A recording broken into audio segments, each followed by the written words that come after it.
Hello, hi రా నాన్న. నేను రా మీ హిస్టరీ రఫీసాన్ని. మళ్ళీ మనం మరో వీడియో ద్వారా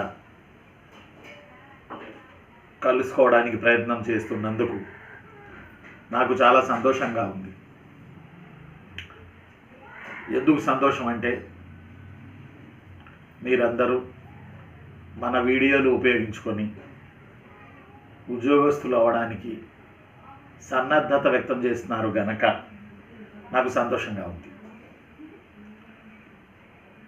జన్మలో ఒక్కొక్క మెట్టు కట్టుకున్న వాళ్ళు పైకి ఎక్కుతారు. ఈ జన్మలో ఒక్కొక్క మెట్టు కట్టుకున్న వాళ్ళు పైకి ఎక్కుతారు, కట్టుకోని వాళ్ళు అక్కడే ఉంటారు. కట్టుకోని వాళ్ళు అక్కడే ఉంటారు.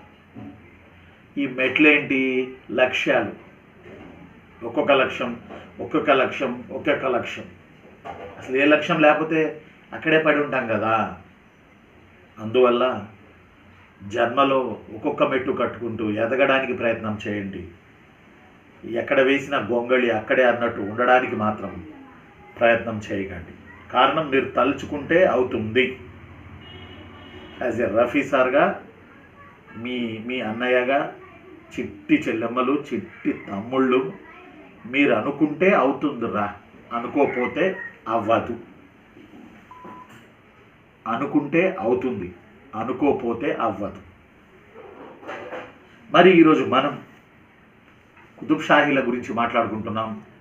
తెలంగాణ ఏపీ హిస్టరీ చరిత్రలో కొనసాగుతున్నటువంటి పరంపరలో ప్రీవియస్లో మనం సుల్తాన్ కులీ, జంషీద్ కులీ, ఇబ్రహీం కులీ వీళ్ళ గురించి మనం మాట్లాడుకున్నాం. సుల్తాన్ కులీ, వాళ్ళ అబ్బాయి జంషీద్ కులీ, సుల్తాన్ కులీ మరో కొడుకు ఇబ్రహీం కులీ కుతుబ్ షా గురించి, వాళ్ళ కాలాల్లో జరిగిన విశేషాల గురించి మనం మాట్లాడుకోవడం జరిగింది. మీ అందరికీ తెలిసిందే. ఆ వీడియో చాలా వరకు మీరు వాచ్ చేశారు. నోట్స్ కూడా కొంతమంది రాస్తున్నారు. ఇప్పుడు ఇక్కడ విశేషం ఏంటంటే, ఇబ్రహీం కులీ కుతుబ్ షా కుమారుడు మహమ్మద్ కులీ కుతుబ్ షా గురించి మనం మాట్లాడుకోవాలి. అయితే కుతుబ్ షాహీలలో సుల్తాన్ కులీ 1512-1543, జంషీద్ కులీ 1543-1550, ఇబ్రహీం కులీ 1550 నుంచి 1580, మహమ్మద్ కులీ కుతుబ్ షా 1580 నుంచి 1612. 1580 నుంచి 1612. మహమ్మద్ కులీ కుతుబ్ షా 1580 నుంచి 1612, అంటే 32 సంవత్సరాలు. మళ్ళీ మరోసారి చూద్దాం. ఇయర్లు అడగరు కానీ సుమారుగా 1512 తరఫ్దార్ గోల్కొండకి సుల్తాన్ కులీ, 1518 స్వతంత్ర గోల్కొండ రాజ్యాన్ని ఏర్పాటు చేశాడు సుల్తాన్ కులీ. కనుక 1512 లేదా 19-1543 సుల్తాన్ కులీ, 1543-50 జంషీద్ కులీ, 1550-1580 మన ఇబ్రహీం కులీ, 1580 నుంచి 1612. ఏకాగ్రతగా వినాలి, ఒక్కసారి చెప్తే పట్టేయాలంతే. ఇప్పుడు 1580, 1612 మహమ్మద్ కులీ కుతుబ్ షా, ఇబ్రహీం కులీ కుతుబ్ షా యొక్క కుమారుడు మహమ్మద్ కులీ కుతుబ్ షా. 1580లో ఇతను చక్రవర్తిగా ప్రమాణ స్వీకారం చేయడం జరిగింది. 1580లో సుమారు ఇతను ప్రమాణ స్వీకారం చేసిన ఒక 12-13 ఏళ్ల లోపే ఇది భాగ్యనగరానికి పునాది వేశాడు అని చెబుతారు మహమ్మద్ కులీ కుతుబ్ షా. ఇక్కడ 2 కారణాలు ఉన్నాయి. ఒక కారణం ఏంటంటే,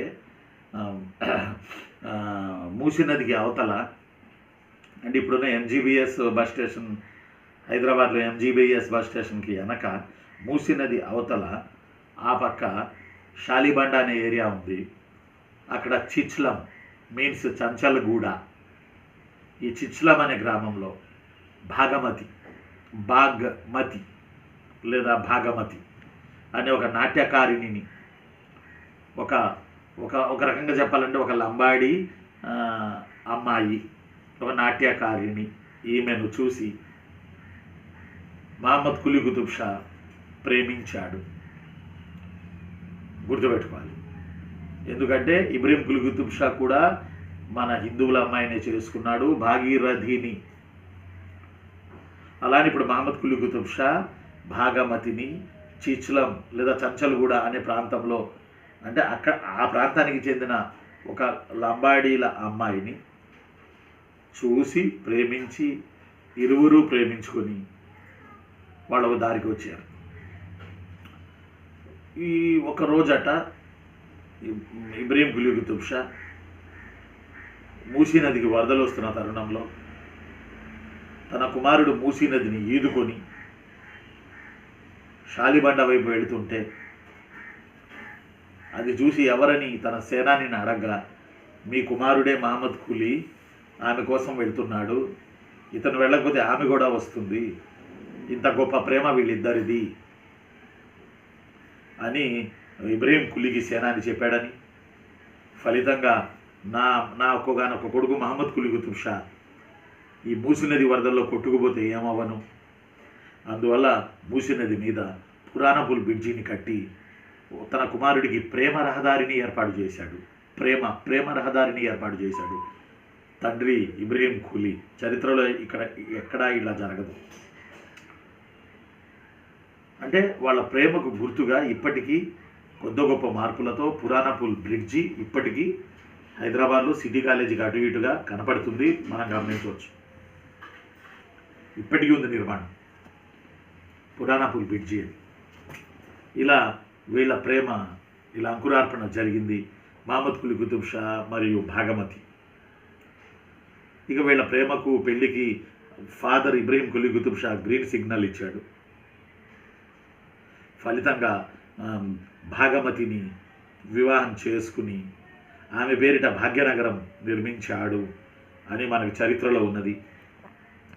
అయితే ఇక్కడ ఒక పాయింట్ ఏంటంటే, భాగమతిని పెళ్లి చేసుకున్న తర్వాత ముస్లిం మత పెద్దలు నిఖా చేసుకోవడానికి ఆమెకు పేరు మార్చారని, ఆ పేరే హైదర్ మహల్ అని, ఆ హైదర్ మహల్ పేరిటే హైదరాబాద్ అనే పేరు వచ్చిందని చరిత్ర మరో కోణంలో కూడా మనకి చెబుతుంది. భాగమతి భాగ్యనగరం, హైదర్ మహల్ హైదరాబాద్. అందువల్ల కుతుబ్ షాహీలు హైదరాబాద్ పేరు పెట్టగా తదుపరి వచ్చిన నిజాం నవాబులు సికింద్రాబాద్ పేరు పెట్టారు. సికిందర్ జా పేరిట సికింద్రాబాద్ పెట్టారు నిజాం నవాబులు. కుతుబ్ షాహీలు వేరు, నిజాం నవాబులు వేరు, వీళ్ళిద్దరు ఒకటి కాదు. నిజాం నవాబులు సున్నీలు, వాళ్ళకన్నా ముందున్న కుతుబ్ షాహీలు దక్కన్ని ఏలిన కుతుబ్ షాహీలు షియాలు. కాబట్టి ఆమెను పెళ్లి చేసుకుని హైదర్ మహల్ అని పేరు పెట్టాడని, యాక్చువల్లీ మహల్ అంటే బిల్డింగ్, కానీ ఆమెకు హైదర్ మహల్ అని ప్రేమతో పేరు పెట్టాడని మహమ్మద్ కులీ. హైదర్ మహల్ పేరిట హైదరాబాద్ అయిందని కూడా చెప్తారు. అలా హైదరాబాద్ అయిందని, హైదరాబాద్ నిర్మాణం కూడా హైదర్ మహల్ పేరిటే భాగ్యమతి పేరిటే నిర్మాణం ప్రారంభించాడు మహమ్మద్ కులీ కుతుబ్ షా అని మనకు చరిత్ర చెప్తుంది. యాక్చువల్లీ హైదరాబాద్ అసలు పేరు అత్రాఫ్ బల్దియా. హైదరాబాద్ అసలు పేరు అత్రాఫ్ బల్దియా. అందువల్ల అప్పుడప్పుడు బల్దియా ఎన్నికలు అంటే మున్సిపల్ అంటే హైదరాబాద్ కమిషనరేట్ ఎన్నికలు, జిహెచ్ఎంసీ ఎన్నికలు అని చెప్తారు, మేయర్ ఎన్నికలు, బల్దియాలో ఎన్నికలు అంటారు. అత్రాఫ్ బల్దియా అసలు పేరు, హైదరాబాద్ పేరు అత్రాఫ్ బల్దియా, BALDIA, అత్రాఫ్ బల్దియా హైదరాబాద్ అసలు పేరు. తర్వాత హైదరాబాద్ పేరిట హైదరాబాద్ అయింది. అయితే ఒకటి ఆ అమ్మ కోసం హైదరాబాద్ నగర నిర్మాణం చేయడం, రెండవది ఏంటంటే గోల్కొండలో జనాలు ఎక్కువైపోయి గోల్కొండ పట్టణం కిటకిటలాడుతున్నటువంటి నేపథ్యంలో మరో పట్టణాన్ని ఏర్పాటు చేస్తే బాగుంటుందని ఈ భార్యాభర్తలు ఇద్దరూ కలిసి హైదరాబాద్ నగరానికి పునాది వేశారు. హైదరాబాద్ నగరానికి పునాది వేశారు. హైదరాబాద్ కూడా నిండిపోవడం వల్ల సికింద్రాబాద్ నిర్మాణం చేశారు. ఆ తర్వాత వచ్చిన నిజాం నవాబుల్లో సికిందర్ జా అనే నిజాం నవాబు.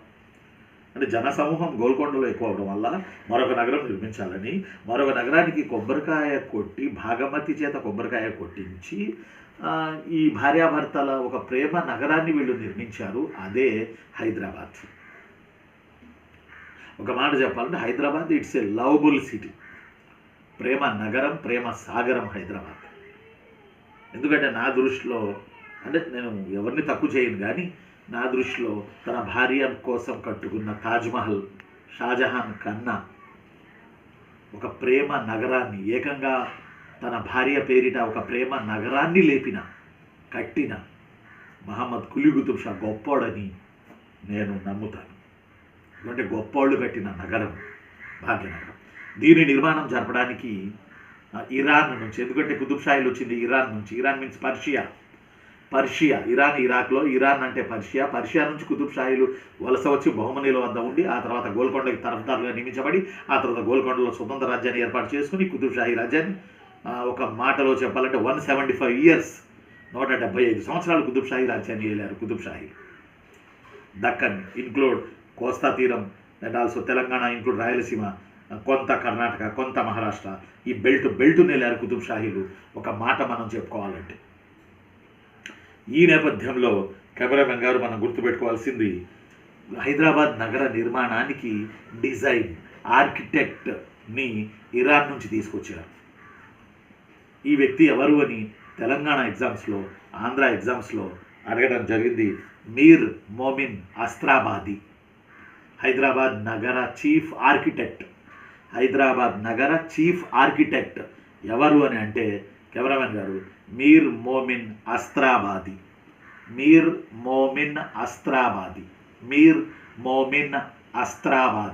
మళ్ళీ చెప్పనారా నాన్న? మీర్ మోమిన్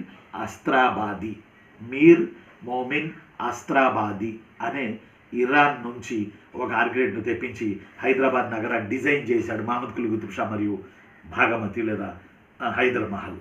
ఈ మీర్ మోమిన్ అస్త్రాబాది మంచి ఆర్కిటెక్టు. ఇరాన్ నగరంలో ఆల్రెడీ ఆయన ఇప్పటికీ నిలబడి ఉంది ఇసఫహాన్ అనే పట్టణం. ఇరాన్ నగరంలో ఇసఫహాన్ అనే పట్టణం, ఇరాన్ నగరంలో ఇసఫహాన్ అనే పట్టణం ఈ రోజుకి ఉంది. ఆ పట్టణం నిర్మాత అయిన మీర్ మోమిన్ అస్త్రాబాదీని తీసుకొచ్చి హైదరాబాద్ నగర నిర్మాణం జరిపారు. ఇంచుమించు హైదరాబాద్ నగర నిర్మాణం డిజైన్ కూడా మనకి ఇరాన్లోని ఇసఫహాన్ అనే పట్టణం లాగానే పోలి ఉండడం గమనించదగింది. అందువల్ల హైదరాబాద్ నగరం కట్టడం అనేది ఒక్క రోజులో జరగలేదు. దీంట్లో పాలమూరు కూలీలు విపరీతంగా ఈ నిర్మాణాల్లో శ్రమించారు అని మనం చెప్పచ్చు. పాలమూరు కూలీల కష్టం, కెమెరామెన్ గారు కెమెరా కొంచెం చక్కగా పెట్టండి. పాలమూరు కూలీల కష్టం, వాళ్ళ శ్రమ, వాళ్ళ చెమట, కన్నీళ్ళు ఇవన్నీ కూడా హైదరాబాద్ నగర నిర్మాణంలో ఉన్నాయి, మనం ప్రధానంగా గుర్తుపెట్టుకోవాలి. ఆ తర్వాత ఇంకోటి చార్మినార్. ఇతని మహమ్మద్ కులీ కుతుబ్ షా కాలంలో ప్లేగు వ్యాధి వచ్చి జనాలు చనిపోతే వాళ్ళకి గుర్తుగా చార్మినార్, 4 మినార్ అంటే దిక్కులలో 4 మినార్లు, ఇలా చార్మినార్ నిర్మాణం జరిపాడు. దీనికి కూడా మీర్ మోమిన్ అస్త్రాబాదీనే చీఫ్ ఆర్కిటెక్ట్గా తీసుకున్నాడని మనకు చరిత్ర చెబుతుంది. అలానే హైదరాబాద్ 4 పక్కల ఉత్తర, దక్షిణ, తూర్పు, పడమర ఇట్లా ఉంటాయి కదా, 4 కమాన్లు నిర్మించాడు. ఇప్పుడు ఆ గిమాన్లు లేవు, మాయమైపోయింది. చార్మినార్, 4 కమాన్. ఆ తర్వాత వచ్చి చార్మినార్ దగ్గర ఇంకొకటి మనం ఖచ్చితంగా చెప్పుకోవాలి, చార్మినార్ దగ్గర మక్కా మసీదు కూడా మహమ్మద్ కులీ కుతుబ్ షానే ఏర్పాటు చేశాడు. కాబా నుంచి రాయిని తీసుకొచ్చి మహమ్మద్ ప్రవక్త వెంట్రుకలు తీసుకొచ్చి నిక్షిప్తం చేసి మహమ్మద్ కులీ కుతుబ్ షా మక్కా మసీదు, చార్మినార్ దగ్గర ఉన్న మక్కా మసీదు నిర్మాణం ప్రారంభించాడని, అయితే నిర్మాణాన్ని ఔరంగజేబు పూర్తి చేశాడని, గోల్కొండ మీద దండయాత్ర చేసి వచ్చినప్పుడు ఔరంగజేబు చార్మినార్ ఈ మక్కా మసీదు నిర్మాణాన్ని పూర్తి చేశాడని, మక్కా మసీదులో ఔరంగజేబు నమాజు చదివేవాడని మనకి చరిత్ర చెప్తుంది. ఇదియును కాక 4 కమాన్, చార్మినార్, మక్కా మసీద్, హైదరాబాద్ నగరం ఇవి కాక ఇంకొక పాయింట్ ఏంటంటే దారుల్ షిఫా, ఆసియా ఖండంలో ప్రభుత్వ రంగంలో నిర్మించబడిన మొట్టమొదటి ఆసుపత్రి. ఆసియా ఖండంలో ప్రభుత్వ రంగంలో నిర్మించబడిన మొట్టమొదటి ఆసుపత్రి, ఆయుర్వేద ఆసుపత్రి దారుల్ షిఫా, DARUL, దారుల్ SHIFA, షిఫా, దారుల్ షిఫా. బాగా గుర్తుపెట్టుకోవాలి. ఆసియా ఖండంలో మొట్టమొదటిగా ప్రభుత్వ రంగంలో నిర్మించినటువంటి ఏమంటాం దాన్ని మనం, ప్రభుత్వ రంగంలో నిర్మించినటువంటి మొదటి ఆసుపత్రి దారుల్ షిఫా. అలానే ఆసియా ఖండంలో మొట్టమొదటి క్షయవ్యాధి నివారణ కేంద్రం నిర్మించింది ఫిరోజ్ షా తుగ్లక్ ఢిల్లీలో. ఇంచుమించు వాళ్ళు ఈ టయానికి లేరులేండి, మొఘలాయిలు ఉన్నారు నార్త్లో, ఆసియాలోనే మొట్టమొదటి టీబీ శానిటోరియం ఢిల్లీలో నిర్మించినోడు ఫిరోజ్ షా తుగ్లక్, క్షయవ్యాధి నిర్మూలనా కేంద్రం.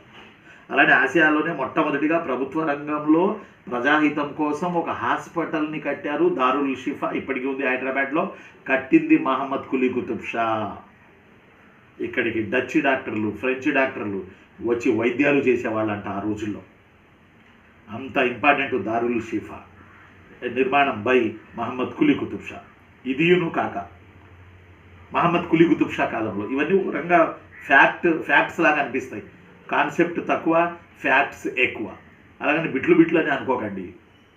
కాన్సెప్ట్ తక్కువ, ఫ్యాక్ట్స్ ఎక్కువ, గుర్తుపెట్టుకోవాలి.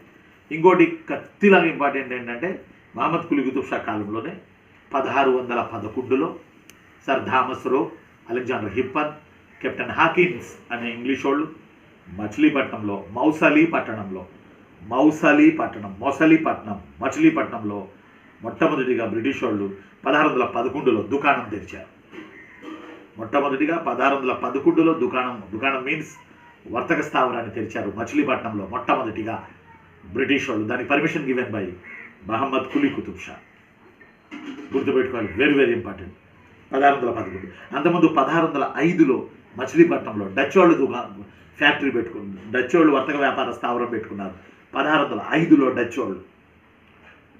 ఆ డచ్ వాళ్ళకు కూడా 1605లో పర్మిషన్ ఇచ్చింది మహమ్మద్ కులీ కుతుబ్ షా.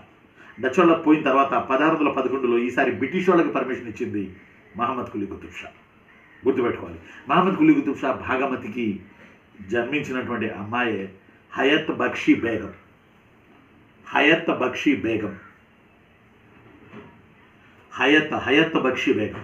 గుర్తుపెట్టుకోవాలి, ఆమె పేరిటే హయత్ నగర్ అని ఉంది మనకి విజయవాడ వచ్చే రూట్లో ఎల్బీ నగర్ దాటిన తర్వాత. ఆమె ఆ హయత్ బక్షీ బేగం ఎవరో కాదు, మహమ్మద్ కులీ కుతుబ్ షా భాగమతికి జన్మించిన అమ్మాయి. ఈమె రాకుమార్తెగా ఒక లైఫ్ని లీడ్ చేసింది మహమ్మద్ కులీ కుతుబ్ షా కాలంలో. మహమ్మద్ కులీ కుతుబ్ షా డాటర్ హయత్ కుమార్తె బిడ్డే హయత్ బక్షీ బేగం. గుర్తుపెట్టుకోవాలి, ఇవి మనం మహమ్మద్ కులీ కుతుబ్ షాలో వెరీ వెరీ ఇంపార్టెంట్ అయినటువంటి అంశాలు. రైట్. ఆ తర్వాత సుల్తాన్ మహమ్మద్ కుతుబ్ షా. గుర్తుపెట్టుకోవాలి, ఫస్ట్ ఏమో సుల్తాన్ కులీ కుతుబ్ షా, వాళ్ళ అబ్బాయి జంషీద్ కులీ, సుల్తాన్ కులీ మరో కొడుకు ఇబ్రహీం కులీ కొడుకు మహమ్మద్ కులీ. ఈసారి మహమ్మద్ కులీ కొడుకు రాజు కాలే, మహమ్మద్ కులీ కుతుబ్ షా అల్లుడు రాజయ్యాడు. అతని పేరు సుల్తాన్ మహమ్మద్ కుతుబ్ షా. గుర్తుపెట్టుకోవాలి, సుల్తాన్ కులీ, జంషీద్ కులీ, ఇబ్రహీం కులీ, మహమ్మద్ కులీ. 5వ ఆయన సుల్తాన్ మహమ్మద్ కులీ. ఈ నలుగురు 1 by 1 వారసులు. బట్ సుల్తాన్ మహమ్మద్ కులీ కుతుబ్ షా వచ్చే నాటికి ఈయన మహమ్మద్ కులీ కుతుబ్ షా యొక్క అల్లుడు, హయత్ బక్షీ బేగం యొక్క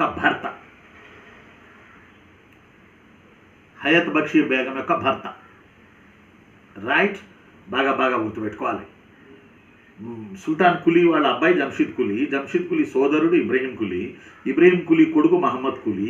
ఇప్పుడు తాజాగా మనం చెప్తున్న 5వ ఆయన, ఇప్పుడు మనం తాజాగా చెప్తున్న 1, 2, 3, 4, 5వ ఆయన అల్లుడు. 5వ ఆయన పేరు సుల్తాన్ మహమ్మద్ కుతుబ్ షా. ఎవరికి అల్లుడు? భాగమతికి అల్లుడు, లేదా మహమ్మద్ కులీ కుతుబ్ షాకి అల్లుడు. వీళ్ళిద్దరికి పుట్టిన హయత్ బక్షీ బేగంని పెళ్లి చేసుకున్న అల్లుడు సుల్తాన్ మహమ్మద్ కుతుబ్ షా చక్రవర్తి అయ్యాడు. ఈయన పాలనాకాలం 1612, 1626. 1626 సుల్తాన్ మహమ్మద్ కుతుబ్ షా అల్లుడు. ఈసారి కొడుకు లేడు, అల్లుడు హయత్ బక్షీ బేగం భర్త. ఇతని కాలంలో మనం చెప్పుకునే అంతటి విశేషాలు ఏం లేవు. ఆ తదుపరి 6వ ఆయన అబ్దుల్లా హుస్సేన్ కుతుబ్ షా. మళ్ళీ మీరు అడగొచ్చు ఈయన ఎవరు అని చెప్పి. ఈయన సేమ్ ఏమంటాం దాన్ని మనం, సుల్తాన్ మహమ్మద్ కుతుబ్ షాకి, హయత్ బక్షీ బేగంకి పుట్టినటువంటి సుల్తాన్ కుతుబ్ షా. అంటే ఆ వంశంలో పుడితే రాజే కదా, పుట్టుకతోనే రాజు కదా. కొంతమంది కష్టపడి రాజు పదవి సాధించాలి, కొంతమంది వంశపారంపర్యంగా వచ్చింది. ఆ వచ్చిన దాన్ని పట్టుకుని నిరూపించుకోవాలి, లేకపోతే మళ్ళీ శంకరగిరి మాన్యాలు అనే మాట ఎందుకు వచ్చిందో కూడా ఇప్పుడు చెప్తా. ఇప్పుడు చూడండి, అబ్దుల్లా హుస్సేన్ కుతుబ్ షా మళ్ళీ మళ్ళీ ఇందాక మనం చెప్పిన సుల్తాన్ మహమ్మద్ కుతుబ్ షా హయత్ బక్షి బేగంకి పుట్టిన అతను అబ్దుల్లా హుస్సేన్ కుతుబ్ షా. అంటే అబ్దుల్లా హుస్సేన్ కుతుబ్ షా వాళ్ళ అమ్మ హయత్ బక్షి బేగం, అంతేగా. అలానే సుల్తాన్ మహమ్మద్ కుతుబ్ షా వాళ్ళ భార్య హయత్ బక్షి బేగం, మహమ్మద్ కులీ కుతుబ్ షా కుమార్తె హయత్ బక్షి బేగం. సార్ ఇదేంది సారు, ఈ 3 సార్లు చెప్పారు, ముగ్గురు వేరా? నో, హయత్ బక్షి బేగం మహమ్మద్ కులీ కుతుబ్ షాకి భాగమతికి జన్మించిన అమ్మాయి. ఆ తర్వాత హయత్ బక్షి బేగంని చేసుకున్న సుల్తాన్ మహమ్మద్ కుతుబ్ షా గోల్కొండకు రాజయ్యాడు, వారసుడయ్యాడు. అప్పుడు హయత్ బక్షి బేగం సుల్తాన్ మహమ్మద్ కుతుబ్ షాకి భార్య. ఆ తర్వాత సుల్తాన్ మహమ్మద్ కుతుబ్ షాకి హయత్ బక్షి బేగంకి జన్మించిన అబ్దుల్లా హుస్సేన్ కుతుబ్ షా గోల్కొండకి నవాబుగా వచ్చాడు. అప్పుడు హయత్ బక్షి బేగం ఏమవుతుంది? తల్లి అవుతుంది. అంటే మహమ్మద్ కులీ మళ్ళీ ఇంకా మీకు పిచ్చిగా సంతోషంగా చెప్పాలంటే, నాన్న చిన్నులు, ఒరే నాన్న తమ్ముళ్ళు, మీరు జాబు కొట్టాలరా. మీరేం కొట్టాలరా? జాబు కొట్టాలరా. అందువల్ల మళ్ళీ క్లారిటీ, హయత్ బక్షి బేగంలో క్లారిటీ ఏంటంటే, మహమ్మద్ కులీ కుతుబ్ షా కుమార్తె హయత్ బక్షి బేగం, అలానే సుల్తాన్ మహమ్మద్ కుతుబ్ షా భార్య హయత్ బక్షి బేగం, అలానే అబ్దుల్లా హుస్సేన్ కుతుబ్ షా తల్లి హయత్ బక్షి బేగం. వామ్మో అంటే వామ్మో కాదు, హయత్ బక్షి బేగంని గుర్తుపెట్టుకోవాలి. ఆమె పేరిట హయత్ నగర్, గుర్తుపెట్టుకోండి, రైట్. అంటే మహమ్మద్ కులీ కుతుబ్ షా భాగ్యమతిల కుమార్తె అయిన హయత్ బక్షి బేగం రాకుమార్తెగా లైఫ్ని ఎంజాయ్ చేశారు. ఆ తర్వాత ఇక్కడ మనం సుల్తాన్ మహమ్మద్ కుతుబ్ షాను పెళ్లి చేసుకున్నారు. సుల్తాన్ మహమ్మద్ కుతుబ్ షా గోల్కొండకు రాజయ్యాడు. అప్పుడు అతని భార్యగా ఒక లైఫ్ని లీడ్ చేశారు హయత్ బక్షి బేగం. ఆ తదుపరి ఈమె కుమారుడు అబ్దుల్లా హుస్సేన్ కుతుబ్ షా పాలకుడయ్యాడు. అప్పుడు తల్లిగా, రాజమాతగా గోల్కొండ రాజ్యానికి సేవలు అందించారు. ఒకచోట రాకుమార్తెగా, మరో చోట భార్యగా, ఇంకో చోట తల్లిగా. 3 రకాలైనటువంటి కెమెరామెన్ గారు 3 రకాలైనటువంటి షేడ్స్ని మెయింటైన్ చేసింది హయత్ బక్షి బేగం. అర్థమైంది అనుకుంటా. మళ్ళీ చెప్పనా? లేకపోతే మహమ్మద్ కులీ కుతుబ్ షా కుమార్తెగా, సుల్తాన్ మహమ్మద్ కుతుబ్ షా భార్యగా, అబ్దుల్లా హుస్సేన్ కుతుబ్ షా తల్లిగా 3 రకాల పాత్రలను పోషించింది హయత్ బక్షి బేగం. ఒక స్త్రీ, రాకుమార్తెగా గోల్కొండ రాజ్యంలో ఒక అధీకృతమైన గౌరవం ఆమెకు దక్కింది మహమ్మద్ కులీ కుతుబ్ షా కాలంలో.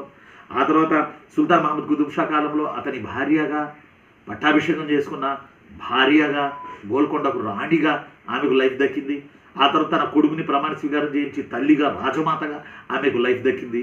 ఇలా 3 షేడ్స్లో ఒకే లేడీ గోల్కొండలో చక్రం తిప్పడం, అది ఒక హయత్ బక్షి బేగంకే దక్కిందని 100% మనం చెప్పొచ్చు, రైట్. కాబట్టి ఈరోజు మనం మహమ్మద్ కులీ కుతుబ్ షా గురించి మాట్లాడుకున్నాం, సుల్తాన్ మహమ్మద్ కుతుబ్ షా గురించి మాట్లాడుకున్నాం, అబ్దుల్లా హుస్సేన్ కుతుబ్ షా రాజుగా వచ్చాడని చెప్పుకున్నాం. ఈయన కాలం 1626, 1672. 1626, 1672 అబ్దుల్లా హుస్సేన్ కుతుబ్ షా యొక్క కాలం. ఇందులో మెయిన్ పాయింట్ ఏంటంటే, ఈయన బ్రిటిష్ వాళ్ళకి, అబ్దుల్లా హుస్సేన్ కుతుబ్ షా ఈయన పీరియడ్ 1626, 1672. ఈయన కాలంలో మెయిన్ రోల్ ఏంటంటే, బ్రిటిష్ వాళ్ళకి గోల్డెన్ ఫర్మానాలు ఇచ్చాడు, ఆంగ్లేయులకి గోల్డెన్ ఫర్మానాలు ఇచ్చాడు. ఏంది గోల్డెన్ ఫర్మానాలు? వాట్ అబౌట్ గోల్డెన్ ఫర్మానాస్? ఎస్, 1611లో మచిలీపట్నంలో మొట్టమొదటిగా దుకాణం పెట్టిన బ్రిటిష్ వాళ్ళకి పర్మిషన్ ఇచ్చాడు మహమ్మద్ కులీ.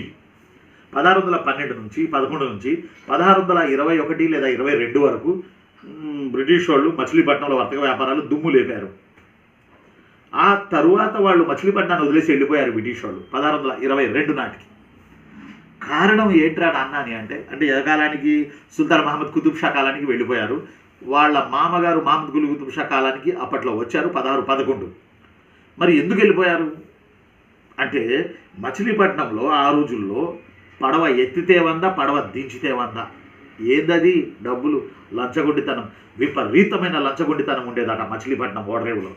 అందువల్ల ఈ వచ్చే లాభం కన్నా ఈ పోయేది గోబలో ఎక్కువ ఉందని అని చెప్పి బ్రిటిష్ వాళ్ళు మచిలీపట్నాన్ని వదిలేసి 1622లో వెళ్ళిపోయి అటు పులికాటు, ఆర్మగావ్, శాంధోం ఇవన్నీ తిరిగారు, కానీ వాళ్ళకి సెట్ అవ్వట్లా. అందువల్ల మళ్ళీ తిరిగి మచిలీపట్నం రావడానికి వాళ్ళ మొహం చేయాల బ్రిటిష్ వాళ్ళకి. అలాంటి నేపథ్యంలో ఈ అబ్దుల్లా హుస్సేన్ కుతుబ్ షా, మీరేం ఫీల్ అవ్వకండి, ఆ ముఖాలే పెట్టుకుని రండి, మీకు మచిలీపట్నంలో మళ్ళీ నేను పర్మిషన్ ఇస్తాను, 100% మీరు వర్తక వ్యాపారాలు చేసుకోండి, మీ మీ మీ దాంట్లో నేను జోక్యం చేసుకోను, పైగా మీకు మచిలీపట్నంలో లంచం లేకుండా నేను చేస్తాను, మచిలీపట్నం ఓడరేవులో లంచగొండితనం లేకుండా నేను చేస్తాను, ఓడరేవుల నిర్వహణ అధికారులను ఓడరేవుల వద్ద నేను నియమిస్తాను అని చెప్పి అబ్దుల్లా హుస్సేన్ కుతుబ్ షా షా బందర్ అనే ఒక ఓడరేవుల నిర్వహణ అధికారిని మచిలీపట్నంలో నియమించాడు. షా బందర్ అనే ఓడరేవుల నిర్వహణ అధికారిని ఎవరేమన్ గారు మచిలీపట్నంలో నియమించాడు. ఎవరైనా నియమించింది?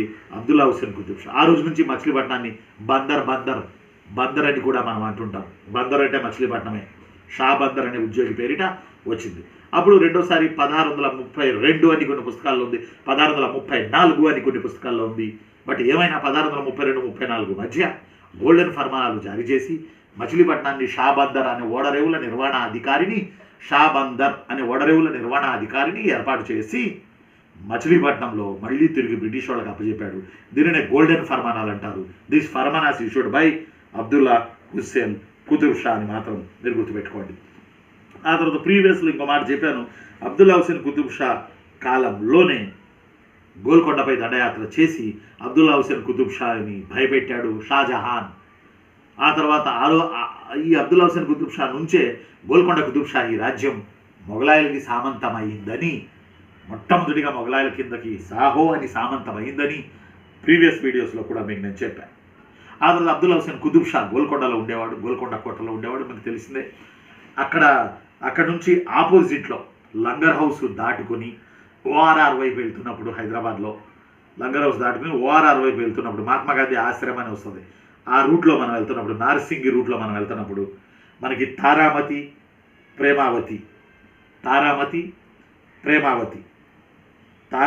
బారాదరి కాదు, తారామతి ప్రేమావతి అనే ఇద్దరు నాట్యగత్తెలు ఇప్పుడు ఉన్నటువంటి రోడ్డు వెళ్తూ ఉంటుంది హైదరాబాద్లో. ఇక్కడ గోల్కొండ కోట కనబడతా ఉంటుంది, ఈ పక్కనేమో తారామతి బారాదరి లేదా తారామతి ప్రేమావతి యొక్క బిల్డింగులు, టూరిస్ట్ ప్లేసు ఈ రోజుకి ఉంది, మధ్యలో రోడ్డు వెళ్తూ ఉంటుంది. అంటే అక్కడ గోల్కొండ కోట మీద ఎక్కి గోల్కొండ కోటలో ఉన్నటువంటి అబ్దుల్లా హుస్సేన్ కుతుబ్ షా ఈ తారామతి బారాదరి లేదా ప్రేమావతి అనే వీళ్లను చూసి, వీళ్ళు ఉంటే లైట్లు వెలుగుతూ ఉండేవాట, లాంతర్ లైట్లో మరేంటో. అప్పుడు వీళ్ళు ఉన్నారని తెలుసుకొని అబ్దుల్లా హుస్సేన్ కుతుబ్ షా గుర్రం వేసుకొని గోల్కొండ కోట నుంచి ఆ తారామతి, ఆ బారాదరి, అది పేరు, అక్క చెల్లెళ్ళ పేర్లు తారామతి ప్రేమావతి, వీళ్ళ దగ్గరకు వచ్చి రాత్రంతా నాట్యాలు ఇవన్నీ చూసుకుని మళ్ళీ తెల్లారుజాము గోల్కొండ కోటకు వెళ్ళేవాడట. ఈరోజు కూడా గోల్కొండ కోట చుట్టూతా ఈ బెల్ట్ వరకు మనకి చిట్టడవి కనపడతా ఉంటుంది. తారామతి ప్రేమావతి ఉన్న ప్లేస్ ఏమో టూరిస్ట్ ప్లేస్గా అప్పట్లోనే కట్టిన నిర్మాణం ఈరోజు కూడా ఉంది. ఒక సభా మందిరం, ఒక నాట్య మందిరం, ఒక ఒక ఒక రకమైనటువంటి సంస్కృతి పోషణ అక్కడ నడిచింది. తారామతి ప్రేమావతుల కోసరం, నాట్యగత్తెల కోసరం వచ్చేవాడు. ఆ నిర్మాణం ఇప్పటికీ ఉంది, గోల్కొండ ఇప్పటికీ ఉంది. ఆయన లేడు, తారామతి ప్రేమావతి వీళ్ళు లేరు, బట్ నిర్మాణాలు మాత్రం నిలబడి ఉన్నాయి. ఆ నిర్మాణాలు మనం ఒక్కసారి ఊహించుకుంటే చాలా సంతోషం మనసు పులకిస్తుంది. తారామతి ప్రేమావతి వద్ద నిలబడి చూస్తే గోల్కొండ కోట కనబడతా ఉంటుంది మనకి. అక్కడ అతి ఎత్తైన ప్రదేశాన్ని బాలహిస్సార్ అంటారు. ఈ బిట్టు ఎగ్జామ్ తెలంగాణ పరీక్షల్లో ప్రీవియస్లో వచ్చింది. గోల్కొండ కోటలో ఎత్తైన ప్రదేశాన్ని బాలహిస్సార్ అంటారు, HISSAR. అక్కడ నుండి చూసేవాడట. వీళ్ళుంటే ఇక్కడ లైట్లు వెలిగించేవాళ్ళు తారామతి ప్రేమావతి. అప్పుడు అతను గుర్రం వేసుకుని వచ్చి వీళ్ళతో నాట్యాలు చేసి, వీళ్ళతో విందులు చేసి మళ్ళీ పొద్దున్నే తిరిగి వెళ్ళిపోయేవాడట. అంటే గోల్కొండ కుతుబ్ షాహీలు మంచి పరిపాలనకి, మంచి మత సామరస్యానికి, మంచి సాహితీ సంపద అభివృద్ధికి, అంతకన్నా రొమాన్స్కి, మంచి సంగీత నాట్య కళ అభివృద్ధికి వాళ్ళు చేసినటువంటి సేవలు ఆంధ్ర సుల్తానులు అని వాళ్ళ చేత పిలువబడ్డాయని చరిత్ర పుస్తకాల్లో మనకు రాసి ఉంది. కాబట్టి తారామతి ప్రేమావతి, అక్కడ మనకేం రాసి ఉంటుందంటే తారామతి బారాదరి అని రాసి ఉంటుంది. ఇప్పుడు అప్పుడప్పుడు సినిమాలకు చెందిన ఆడియో ఫంక్షన్లు అక్కడ జరుగుతూ ఉంటాయి. తారామతి బారాదరి అనే బిల్డింగ్లో యాక్చువల్లీ అక్కచెల్లెళ్ళ పేర్లు తారామతి ప్రేమావతి. కాబట్టి ఇవి గుర్తుపెట్టుకోండి. ఈరోజు వరకు నెక్స్ట్ లెసన్లో మళ్ళీ మనం చివరి గోల్కొండ సుల్తాన్ అబుల్ హసన్ తానీ షా అతని గురించి, ఆ తర్వాత గోల్కొండ కుతుబ్ షాహీల విశేషాలు వివరంగా మనం చెప్పుకోవడానికి ప్రయత్నం చేద్దాం. ఈ వీడియో స్టార్టింగ్లో మీకు ఒక మాట చెప్పాను, జన్మలో ఒక్కో మెట్టు కట్టుకున్న వాళ్ళు ఎదుగుతారు, కట్టుకోని వాళ్ళు అక్కడే ఉంటారు, అక్కడికి రారు. అక్కడికి అంటే డెవలప్మెంట్ కాడకు రాదు. మనం శిఖరం చేరాలి. శిఖరం చేరాలంటే ఎన్నో కష్టాలు పడాలి. శిఖరం ఉన్నే మన దగ్గర రాదు, మనం వెళ్ళాలి. శిఖరం మన దగ్గరికి వచ్చితే మనం వెళ్ళాలి. మన జీవితంలో ఒక మంచి మార్పు వచ్చే సమయంలో ఎన్నో ఆటంకాలు వస్తాయి, ఎన్నో బాధలు వస్తాయి. అవి వస్తుంది ఒక మంచి లైఫ్లో ఇవ్వడానికే అన్నది మాత్రం మీరు మర్చిపోకండి. నెక్స్ట్ వీడియో పెయిడ్ వీడియో ఉంటుంది మీకు. ఆ వీడియో ఏంట్రా అంటే మోడర్న్ ఇండియా గురించి 2 hours నాన్ స్టాప్ క్లాస్ పెట్టబోతున్నాను ఓ 2-3 రోజుల్లోపే. రైట్, మరి ఉంటాను. ఏపీ హిస్టరీ కొనసాగుతున్న ప్రయాణం. నోట్స్ రాసుకోండి. తెలంగాణ పిల్లలకి, ఆంధ్ర పిల్లలకి ఇద్దరికీ ఉపయోగమైనటువంటి పాఠం కుతుబ్ షాహీ. రైట్, మరి ఉంటాను. నేను మీ history Rafi. Thank you very much.